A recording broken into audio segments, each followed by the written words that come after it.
जगन्नाथ मंदिराचा रत्नभांडार तब्बल 46 वर्षांनंतर उघडण्यात आलेला आहे।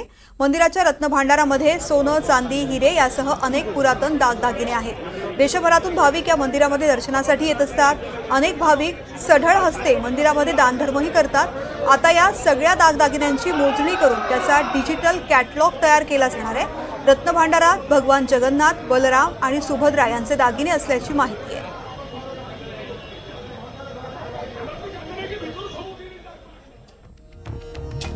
तर जगन्नाथ मंदिराच्या खजिन्यामध्ये नेमकं काय काय आहे पाहूयात। मंदिराच्या आत एक रत्नभांडार आहे जे 2 भागात विभागलं गेलंय। आतला भाग मात्र गूढ मानला जातो। तिथे नागदेवतेचा पहारा असल्याची दंतकथा आहे। रत्नभांडारात भगवान जगन्नाथ, बलराम आणि सुभद्रा यांचे दागिने असल्याची माहिती आहे। हे सर्व दागिने आधीच्या राजांनी दान केल्याचं सांगितलं जातं। हे सर्व दागिने भगवान जगन्नाथाच्या रथयात्रेसारख्या विशेष प्रसंगी बाहेर काढले जातात। हे सर्व दागिने भगवान जगन्नाथाच्या रथयात्रेसारख्या विशेष प्रसंगी बाहेर काढले जातात। आतील रत्नभांडार मात्र गेल्या 46 वर्षांपासून बंद होतं।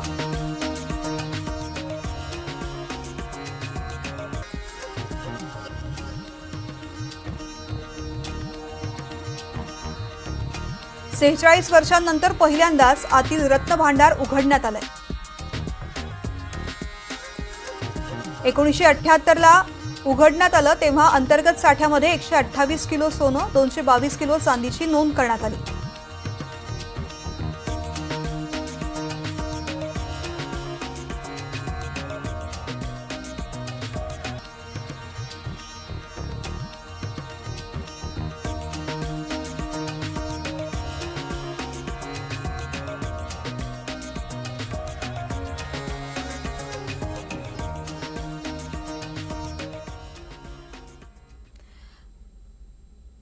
तर याच संदर्भामध्ये जगन्नाथ मधल्या रत्नभांडारासंदर्भात चर्चा करण्यासाठी सोन्या नाण्याचे जाणकार आणि आभूषण तज्ञ किशोर भोसले आपल्यासोबत आहेत। किशोरजी, खूप खूप स्वागत आहे एनडीटीव्ही मराठीमध्ये। नमस्कार किशोरजी, जगन्नाथ रत्नभांडाराचं नेमकं वैशिष्ट्य काय आहे? इतक्या 46 वर्षांनंतर हे रत्नभांडार उघडलं गेले, त्यामुळे प्रत्येकाच्या मनात उत्सुकता आहे या रत्नभांडाराचं वैशिष्ट्य जाणून घेण्याची। याच्यामध्ये जे अगोदरचे राजे होते त्या राजांनी हे सर्व दागिने दान केलेले असतात आणि हे दागिने विशेष असतात। याच्यामध्ये आशीर्वाद प्राप्त असतो जगन्नाथ बाबांचा। आणि मला असं वाटतं की लोक जे चढावा म्हणून चढवतात दागिने ते पण यामध्ये सामील असावेत। किशोरजी, जगन्नाथाच्या आभूषणांचं नेमकं वैशिष्ट्य काय? तुम्ही सांगितलं जसं की यामध्ये राजांनी दान केलेली आभूषणं आहेत, मात्र इतरही आता वाढ झाल्याची शक्यता आहे, कारण या आधी जेव्हा मोजदाद झालेली होती त्यावेळीची मोजदाद बऱ्याच वर्षांपूर्वी झालेली होती आणि आता 46 वर्षांनंतर पुन्हा मोजदाद होते, त्यामुळे किती वाढ झाली असेल अशी अपेक्षा आहे? अंदाजे डबल पेक्षा जादा झाली असेल। किशोरजी, 1978 नंतर हा बोला बोला। चढावा हा चालूच आहे ना कंटिन्यू, त्यामुळे डबल पेक्षा जास्त वाढण्याची शक्यता आहे।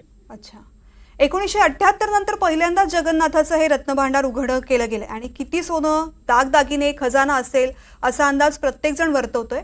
दुपटीने वाढ झाली असेल असं तुमची अपेक्षा आहे, मात्र दरवर्षी ज्या पद्धतीने लोक दान करतात त्यामुळे किती मोठ्या प्रमाणामध्ये दरवर्षी या ठिकाणी दान होतं?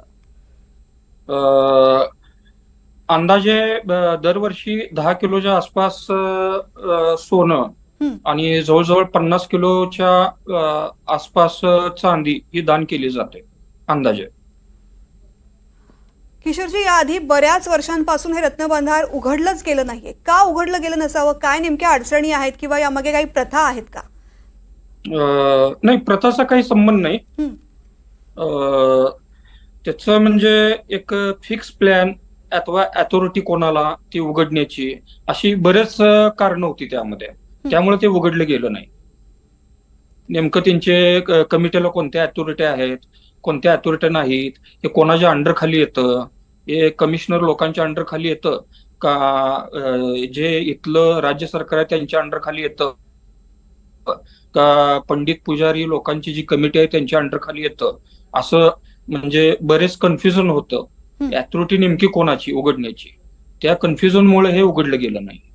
अच्छा. किशोरजी, हे मंदिर 12व्या शतकातलं आहे आणि यातला खजाना सुद्धा त्याच कालावधीमधला असेल, तर कोणकोणत्या प्रकारची वैशिष्ट्ये आहेत या दागिन्यांचे? 12व्या शतकापासून जर या भांडारामध्ये वेगवेगळे दागिने असतील तर याची काय वैशिष्ट्ये असतात?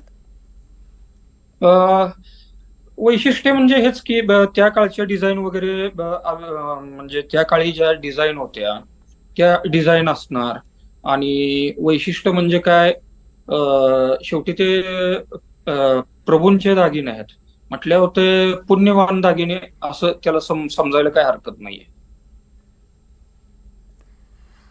किशोरजी, जगन्नाथपुरीचं हे रत्नभांडार आहे, त्याचे 2 भाग सुद्धा आहेत आणि आतला भाग जो आहे तो गूढ मानला जातो. हा भाग नेमका गूढ का आहे? या ठिकाणी एक दंतकथा अशी पण सांगितली जाते की इथे नागदेवता पहारा देत असतात. या संदर्भातली काही माहिती आहे?